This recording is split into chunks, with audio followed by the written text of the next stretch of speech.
That I don't do. All right. So a plan is useless, but planning is indispensable. Who's the author of that quote? That stays in. Ike. Who's Ike? Ike Turner? No. So he's left a good job in the city. Okay, so when oh, it's Drake, because you said YOLO. yes, yeah, got a little YOLO up going up there. That's So this particular Ike is Ike Eisenhower, Dwight to his mother. Dwight Eisenhower, President of the United States, Joint Commander of the Allied forces in Europe, wiped out the Nazis, and he offers you this as a decision matrix. When I would like you to consider how you want to use your life, and consider as you spend it, you can look back and see whether there was time that you could have spent better and time that you were glad that you spent the way that you did. Both, and not just be reflective on it, so you can spend your life in a very deliberate way. And whatever your plan is for your chart, if I were to fill this chart out, for instance, I would say, well, every Monday from 10 o'clock to noon, I'm in micro, and that's also true for Tuesday, Wednesday, and Thursday. Right, for this week, I got that planned out, and then from noon to 2, I'm in macro. So there's my plan for whatever it's 2, 4, 16 hours. Okay, so 16 hours out of the 168, I've got committed to this place, and then I start to think about other things that I'm going to do and where I'm going to put it, and then I leave enough.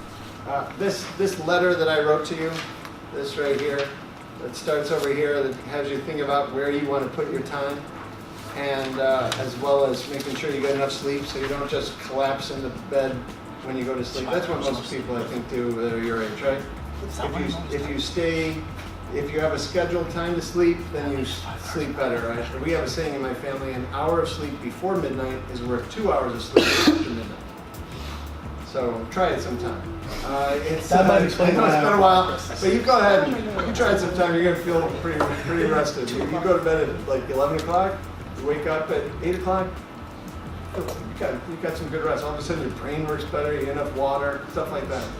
So, but a lot of people just go until you collapse from exhaustion. And that means because of the nature of your biology, that tends to cause you to be kind of exhausted and underproduction. So actually, for yourself, your institutional PPF for yourself is less than your physical PPF, because there's all these things that you do that undermine your productive your production.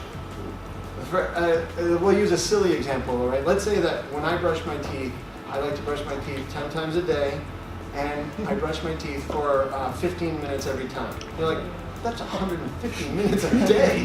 What the hell? Do you have any gums left? But but if that was my policy, right? If that's the way I roll, then that would mean that I'm not as productive as a person who just, say, brush their teeth 4 times a day and brush it for 5 minutes a day, right? Because I can't do as much as that other person.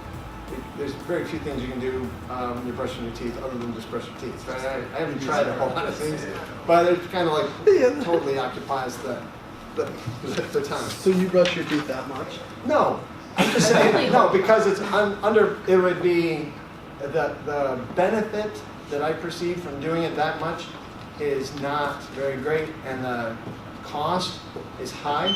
So I brush my teeth as many times for as long as I think is prudent, right? As a cost benefit analysis. I definitely brush my teeth several times a day. I definitely take my time doing it right, but I don't do it excessively. How many is several? Like 4 or 5 or 6 or 3, 3 or 4. I only eat a couple times a day, so I don't. I just like to stay fresh. You know what I mean? Well, let's not talk about me. The idea that I bring it up is that you might say, "Oh yeah, I always have to have an hour bath every day. I need to soak in the tub for an hour." Well, okay, that's going to mean you're going to be a less productive person in other ways, But getting enough sleep is not like that. Your sleep actually adds to your productivity. You get the right amount. Too much, it's too much, right? So whatever your policies are, like for instance, you say, I have to live out in the country.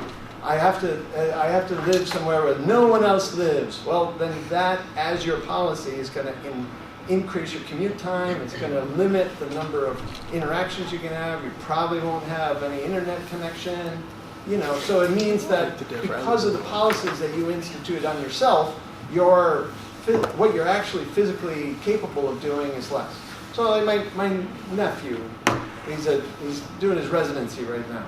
So, and their first apartment, he just got married, and his first apartment was 5 minutes from the hospital where he's doing his residency. I don't know if you know anything about medical residencies, but they're very time consuming.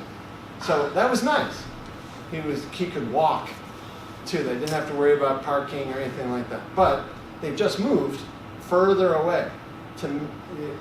He's doing that mainly to make his wife happy, which is a smart move. Well, I would say that's more productive than the amount of time. You know, that's a smart move. However, it does carry with it. He's going to be spending more time on the road, less time at home. He's going to be, it's going to come with trade-offs, and it's going to change his production possibilities frontier. And he's thought it through. He's obviously a rational person, and there's, you know, what you want, you know, things like happiness and stuff, those things are irrational, but how you balance your life is, you know, it's his life. It's his 168 hours. Follow me? When I used to do this job that I was alluding to, it was 120 hours a week. So it was like 3 full-time jobs. If you want to think of a full-time job as 40 hours, although a lot of people I know that do full-time jobs work like 60 or 80 hours a week, so it was really only like 2 full-time jobs of those times. But it paid like 5 times what a normal job would pay, so. Or at least, yeah. Right, you could argue though that your nephew's benefits actually went up, because if he's living close and his wife is unhappy, she nags him more, so he loses time nagging, listening to her or just complaining. Life is really about relationships. So a happy family is worth. I would much rather have my family be happy than for me to be happy. Wow. Personally, you know. So, how can I be happy if they're not happy? That can increase your happiness. You know, it ties into that value. It's more money a solely individual thing. Right. You know, valuing, you know, your wife's happiness more than your commute, and it's fine. Just as valuing your commute more than your wife's happiness would be fine in another situation. Yes. What Happy individuals wife, are valuing. Yes. All right. So, tell me, how am I going to ask this on the test? So for a great question, I know you're all looking for a great question. How am I going to ask this on the test?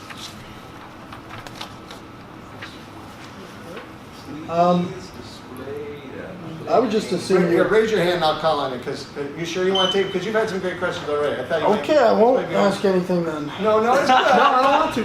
Nope. I rescinded my. Remember, every week I expect every one of you to ask a great question and to answer a great question, but you got to ask them. I thought you probably ought to come tomorrow with some prepared questions written out, so you make sure you ask them.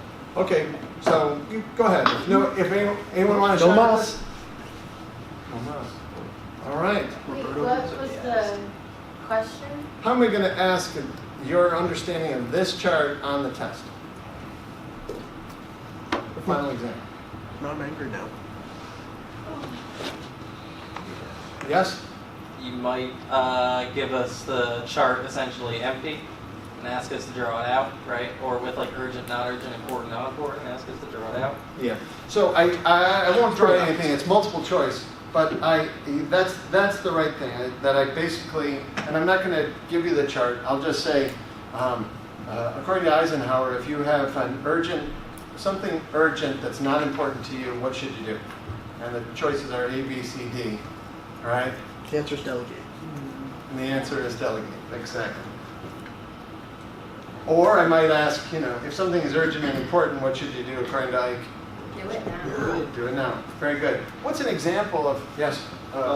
Why don't you just let us write down some things in these 4 blocks, like what is the things that is both important and urgent for you, Yep, and you could do that right now. Let's do that, in fact, let's do that right now. What's an example of something that's important and urgent? Yeah, right now, being present in the moment, right? Like right now, understanding this and how to use this to make your life better, locking it in right now. There's so many folks, and you know who I'm talking about, right? People that they know that a test is coming a month away, so they don't really try to learn it now. Now is the time to learn it. Then you just remind yourself of it before the test. So many people wait until like a couple days before the test, and they're like, how am I going to learn all this stuff in just a few days? Right? Okay, so that's good, right? What's something that's not urgent, but it is important?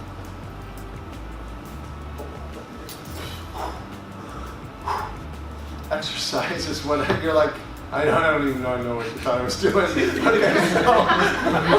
so, and exercise, calling grandma. Okay, how about calling grandma? No, that's important and it's urgent. Yeah. Oh, I'm sorry to hear that. But, so, okay. I like my grandma. Okay. We're making the plan for the week. So, I mean, if it's so urgent that you can't. She likes hearing my voice. Well, that's nice. Okay, good. But those are the things, right? You go, oh yeah, life passes. And you're like, I don't know, when was the last time you called that person that's important in your life? They're important. You know, and you're like, oh yeah, they're important in my life, but I haven't talked to them in too long. Good, schedule it. Put it down, don't call them now. Class is now. All right, what's something that's not important, but it's urgent? See, delegate is a tricky one because you know that Eisenhower had people to delegate to, but so for instance, in my family, right? If someone's doing something, someone else will step up and do it for them. Like I'll make sandwiches for my daughter before she goes off to school, something like that. Or I'll my wife's busy writing something, and I'll go and gas up the car and get it cleaned and stuff like that, and bring it back. So right, it's needed to be gassed up. Didn't want her to have too busy of a morning, so I went and did that. You with me? You're very considerate. Well, I've learned. and another example, like I made some soup over the weekend, and I took some of the soup and I froze it, and some of the soup we ate that day. So then we're like, when we're real busy, we're like, oh man, I wish someone would make dinner. And I'm like, hey, back Memorial Day Joe made some soup.